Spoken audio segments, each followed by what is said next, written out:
И така, намираме се във Франкфурт, отново в нашата прекрасна тераса, където гледката е много готина. Ето гръцката яде някакъв сандвич. Всичко е много красиво. Ето ги момчетата. Така, всичко е перфектно. Какво е това долу, бе? Игла. Какво става долу, бе? Игличка. Боц! Как се Боц! А тия долу си правят партия, виж.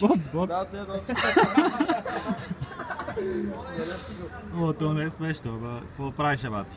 Защото не може да ме само Вече го гледаш всеки ден това и вече ти прави впечатление толкова. О, да. Тази игла ще е някаква силна обаче. О, да. То в кръчето ли го удари или сега ще го удари в кръчето? И така, бейби, гетото във Франкфурт. Да. И че хубав ден, ето хеликоптерче в небето лети.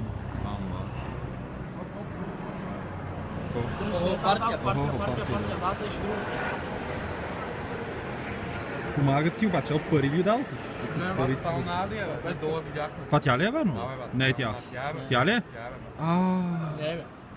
Имаше една много яка мацка, брате, и май това е тя, да. Да, с очите. Да. Тя ли е? Не дей, бе, момиче, млада беше, готина. Не, забожда.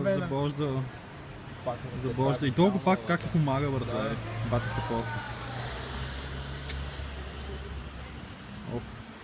Става, бе. Не се чипи да не го правя, брат. Няма, нужно един, колко часа? 3 часа, да. 3 часа сме си бяти на това нещо пред хотелчето. И така, поздрави!